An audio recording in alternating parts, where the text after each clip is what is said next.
Au jour de sa chair, il a offert à grands cris et dans les larmes des prières et des supplications à celui qui pouvait le sauver de la mort.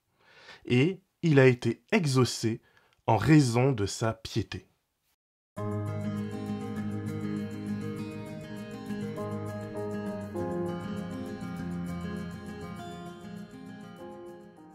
Je suis heureux de te retrouver pour une nouvelle capsule Croître en Christ.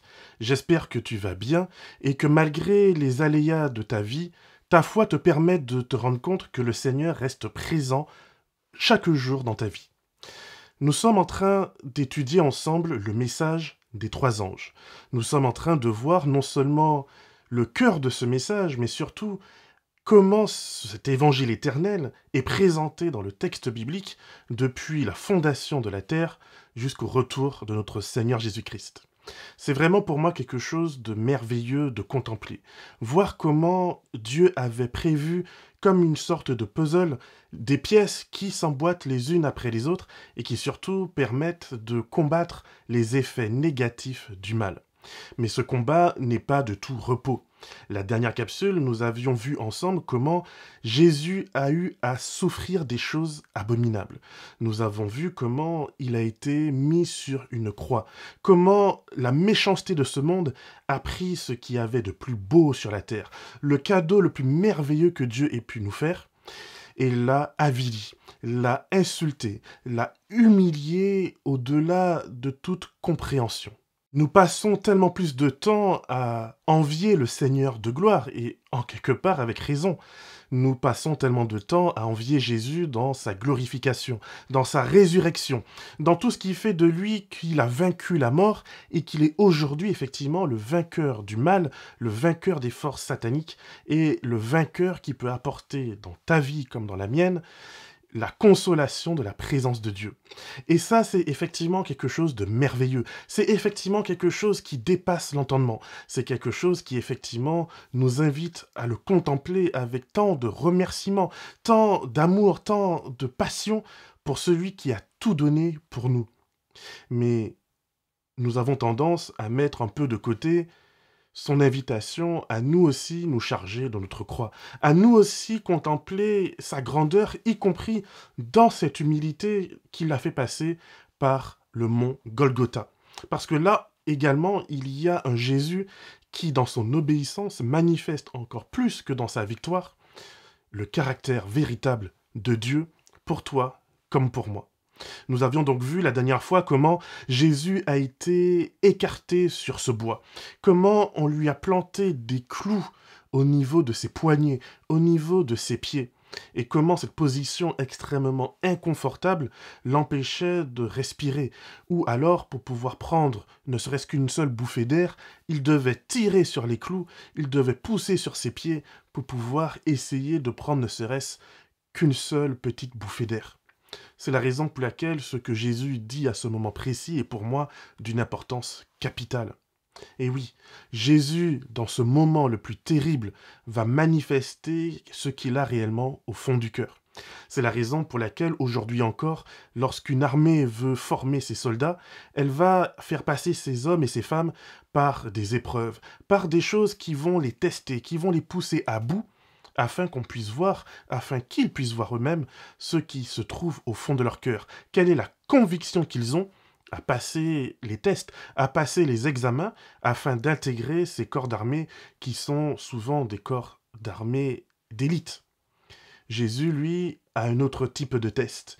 Il n'est pas dans un test qui désigne simplement s'il va pouvoir porter beaucoup d'armes, beaucoup d'objets de mort. Non, Jésus est dans un test qui va déterminer l'avenir entier, non seulement de l'humanité, mais du ciel tout entier, de l'univers entier. Ce test est une réponse directe aux accusations de Satan sur le caractère de Dieu. Tu vois, très souvent, lorsque j'entends des personnes parler de la gloire de Dieu, de parler du fait que nous devons lui rendre gloire, c'est souvent d'une position de peur, souvent d'une position où on contemple la grandeur de Dieu, la terreur même que ce Dieu si grand, si puissant peut manifester, peut exercer dans nos vies et dans notre cœur. Pourtant, mon ami, ce n'est pas à partir de cette puissance et de cette peur que Dieu a voulu se présenter à nous. Dès le départ, Dieu se présente comme un père. Dès le départ, Dieu se présente comme un ami. C'est comme un père et comme un ami qu'il vient à la rencontre de l'humanité pécheresse dans le jardin d'Éden. C'est comme un père, comme un ami qu'il va aller à la rencontre de Noé, à la rencontre d'Abraham, à la rencontre de Moïse. Dieu, c'est vrai, aura ces moments où il nous précisera qu'il est le Dieu de l'univers et que, en tant que Dieu de l'univers, il a effectivement une puissance inégalée. Mais si tu compares les moments dans la Bible où il se révèle et où on aperçoit cette puissance et les moments où il se révèle à travers davantage son caractère d'amour et de bonté, tu verras que les manifestations de Dieu à travers son caractère surpassent de beaucoup ces manifestations de gloire. Et j'aimerais, pour que vraiment nous comprenions ensemble, la pertinence, la profondeur de ce message des 3 anges. Ce message qui effectivement nous rappelle que nous avons à donner du poids à Dieu. C'est ce que la Bible appelle le fait de craindre Dieu et de lui rendre gloire. Que cela, mon ami, est impossible à moins que nous ayons eu un cœur touché par la grâce de Dieu. Un cœur touché par l'amour de Dieu. Un cœur touché par l'étendue et par les limites auxquelles Dieu a été capable de passer à travers afin de nous prouver qui il était vraiment. J'aimerais revenir sur un détail de la crucifixion de Jésus. Alors qu'il a été cloué sur cette croix, alors que celui qui a dit à la Samaritaine « Je suis la source de vie, et celui et celle qui boira de cette eau n'aura plus jamais soif ». Jésus, bien sûr, nous parlait de cette abondance spirituelle que Dieu est capable d'apporter dans notre vie. Mais celui qui est la source même de cette vie, à cet instant précis, sur ce mont Golgotha, cloué entre 2 criminels, a soif. Jésus fait face aux limites de l'humanité. Jésus fait face aux limites de la chair. Jésus fait face à notre limite, à la tienne comme à la mienne. C'est la raison pour laquelle le texte que j'ai lu en introduction et qui est tiré d'Hébreux chapitre 5 nous parle de ce Christ, de ce Messie qui a souffert et qui a été obéissant jusqu'au bout, malgré les limites humaines qu'il a rencontrées.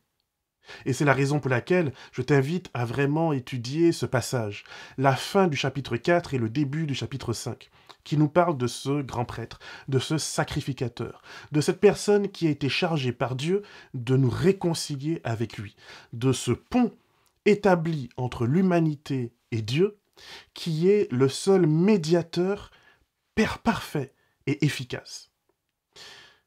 Ce grand prêtre, nous dit la lettre aux Hébreux, est capable de compatir en toutes choses à nos faiblesses. Parce que ce grand prêtre a eu, lui aussi, à faire face à nos faiblesses. Il a eu à faire face à nos limites. Il a eu à faire face à quelque chose de terrible. Alors qu'il était poussé à bout, alors qu'il ne voyait autour de lui que noirceur, méchanceté, humiliation et moquerie. Jésus va s'exclamer, mais « Papa, pourquoi m'as-tu abandonné ?» Et alors qu'il s'écrie « Élie, Élie, sabachthani », et alors que autour de lui, les gens sont dans la moquerie la plus intense. Certains pensent que Jésus fait appel à la puissance d'Élie. Ce fameux Élie qui a fait tomber du feu sur la terre, ce fameux Élie qui a combattu courageusement et avec puissance les forces du mal. Alors évidemment, ces personnes se disent « Mais s'il fait appel à la puissance d'Élie, peut-être que c'est pour pouvoir faire tomber du feu du ciel sur nous. » Et au lieu de se poser ne serait-ce que pendant un moment la question de savoir est-ce que ce serait possible, ils sont tellement poussés à bout par les forces sataniques, leur cœur est tellement endurci, la noirceur s'est tellement saisie de leur cœur, qu'ils se mettent à redoubler de moquerie. Mieux encore, le texte nous dit, particulièrement dans l'évangile de Marc, au chapitre 15 et au verset 34 à 37 que je t'invite à lire avec attention. Alors que Jésus s'exclame « Mais je me sens si seul, je me sens si abandonné. » Et j'aimerais vraiment faire une pause ici. Jésus est dans une situation de peine extrême. Jésus a commencé son agonie à Gethsémané. C'est la raison pour laquelle, contrairement à la moyenne des condamnés à mort à la croix qui pouvaient passer entre 2 à 3 jours en moyenne à mourir sur la croix, Jésus n'y passera que quelques heures. C'est parce que son agonie, sa mort a commencé à partir du moment qu'il a accepté sa mission, qu'il a accepté d'aller jusqu'au bout, qu'il a accepté de mettre de côté sa volonté défaillante au profit de la volonté parfaite de Dieu. À ce moment à Gethsémané, alors qu'il se met à transpirer du sang, Jésus a commencé son agonie. Jésus a commencé à donner sa vie pour toi comme pour moi. C'est la raison pour laquelle tout ce qui va suivre ne sera qu'un détail dans cette agonie. Il sera fouetté, il sera giflé, il sera insulté. Mais à ce moment précis, il y a quelque chose qui se déchire en lui. Le poids du péché, le poids de nos fautes, le poids de nos imperfections est en train de le briser. Alors, que trouve cette foule à faire pour l'encourager? Que font ces personnes remplies de méchanceté? Probablement des personnes comme toi et moi. Au fond, des personnes qui sont rentrées après et qui ont pris soin de leurs enfants, qui ont pris soin de leurs femmes ou de leur époux. Mais il y a des moments où l'obscurité est capable de tellement nous envelopper que même de bonnes personnes, même des personnes, des citoyens honnêtes, peuvent se rendre coupables de crimes odieux. Alors nous dit l'évangile de Marc au chapitre 15. Quelqu'un courut remplir de vin aigre une éponge et la fixa à un roseau pour lui donner à boire. En disant « Laissez, voyons si Élie va venir le descendre de là. » J'aimerais te poser la question. Quel est le rapport entre ce geste qui semble, en surface, un geste de compassion et la parole qui accompagne ce geste? Laissez, voyons si Élie va venir le descendre de là. Entre guillemets, n'ayez pas peur. Voyons si vraiment il a la puissance d'Élie en lui, à sa disposition. Voyons si les anges du ciel, voyons si la puissance du ciel viendra à son secours. Alors, je te répète ma question. Quel est le lien entre ce geste qui semble si innocent, qui semble même protecteur, qui semble même plein de compassion, de donner à boire au Fils de Dieu, qui sur cette croix est desséché, et la parole qui accompagne ce geste? Ce geste, mon ami, n'est pas un geste de compassion du tout. Dans l'Empire romain, j'aimerais que tu comprennes où on trouve des éponges. Les éponges, ça ressemble un peu à quelque chose comme ça. Ce sont les éponges qu'on peut trouver dans la mer, dans les lacs. Et ce sont des éponges qui étaient utilisées par les Romains dans leurs latrines. Il n'y avait pas à l'époque de papier toilette. Il n'y avait pas à l'époque de bidet, comme nous avons connu plus récemment.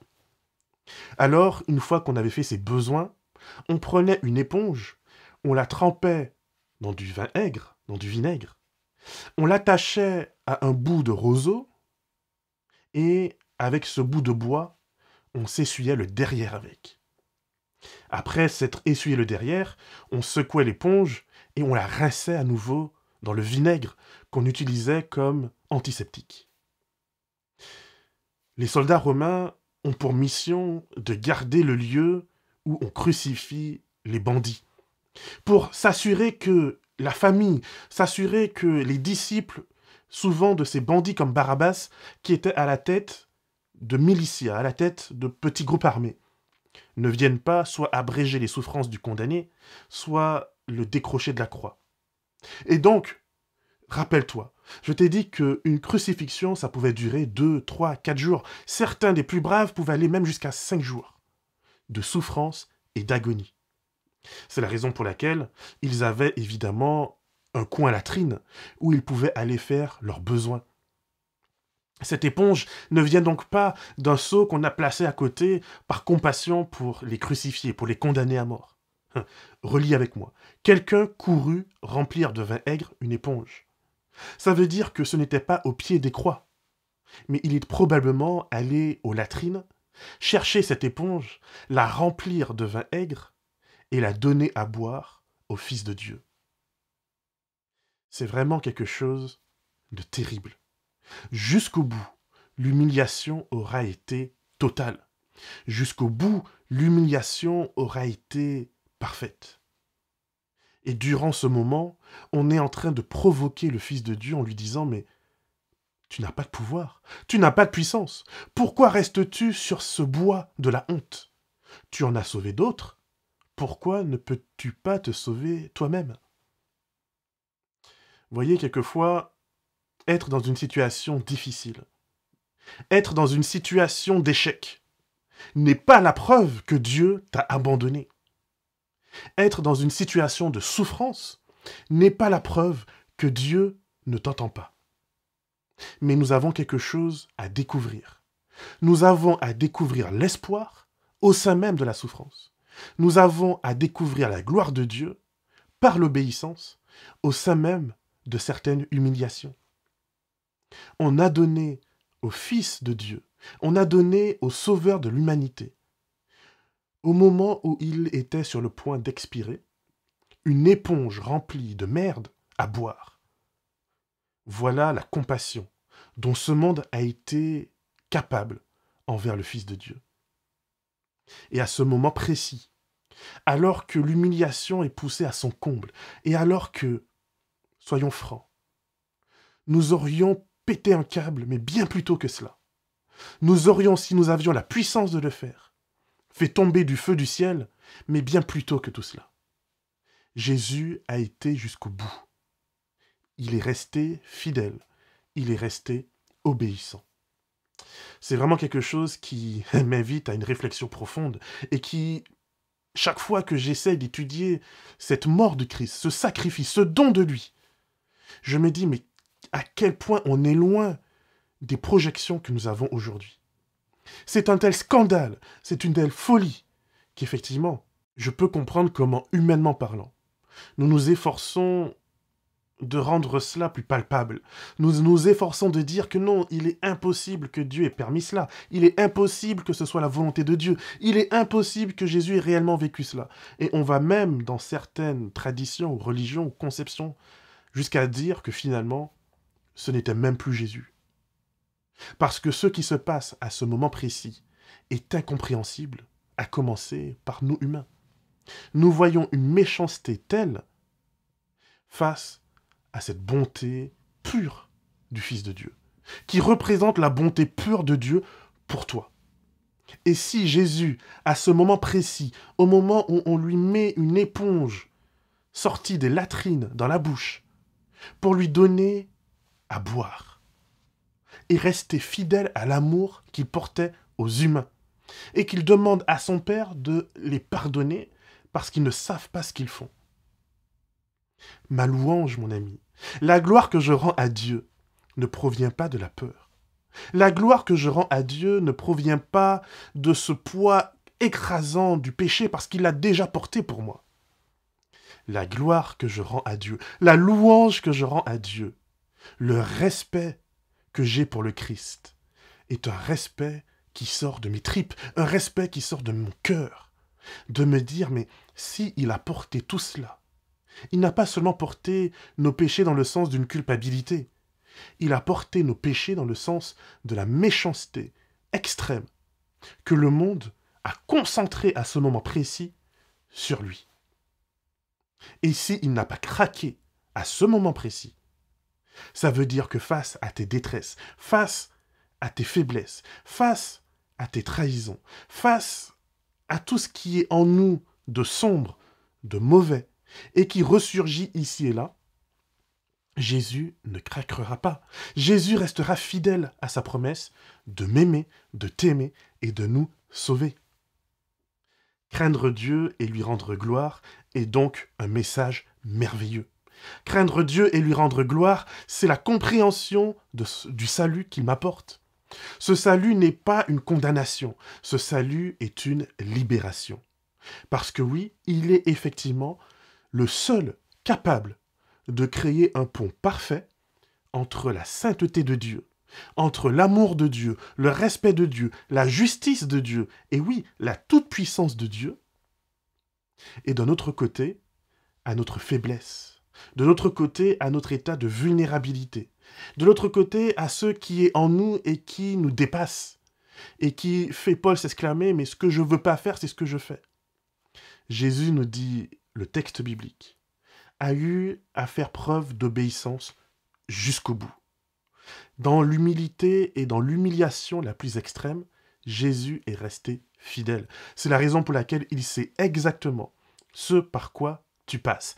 Il sait exactement le moment de bascule si rapide, si proche, si soudain, si vicieux, qui peut te faire basculer du tout au tout. Parce que lui aussi a connu ce point de bascule.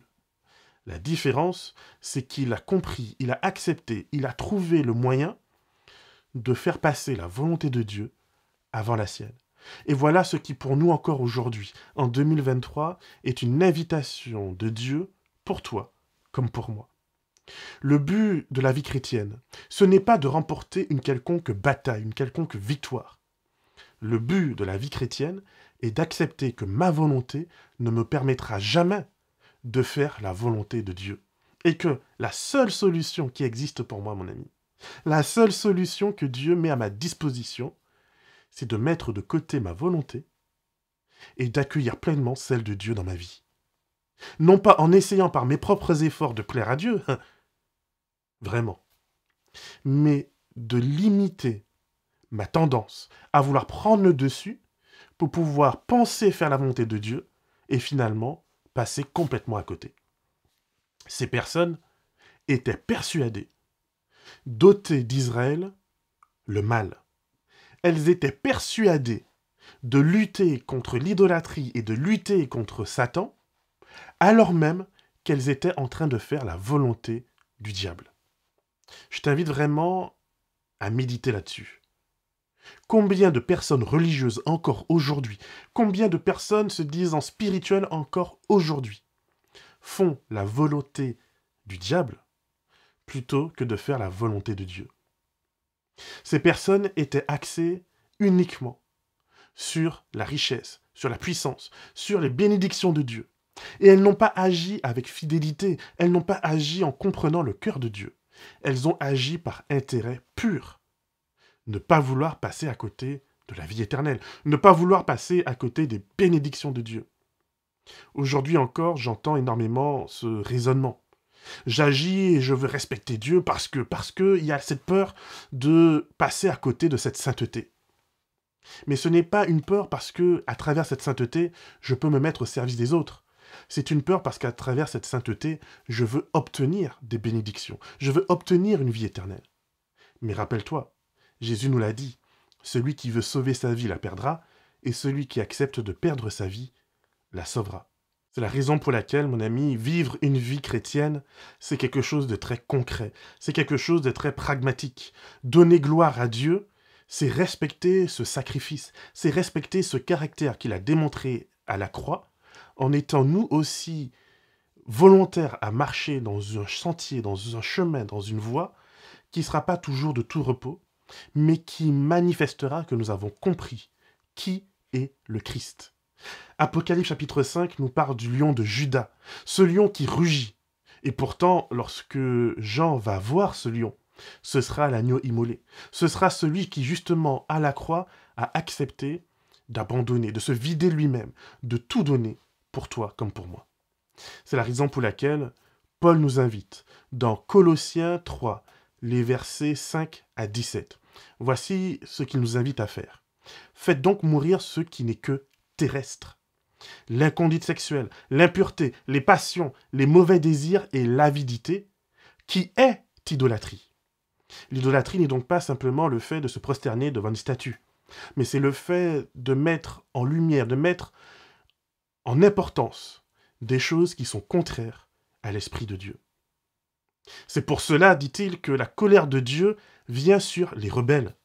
C'est à cela que vous vous adonniez autrefois, lorsque vous viviez ainsi. Mais maintenant, vous aussi, rejetez tout cela.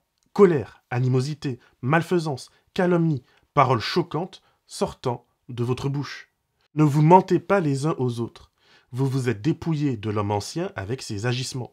Vous avez revêtu le nouveau qui se renouvelle en vue de la connaissance selon l'image de celui qui l'a créé.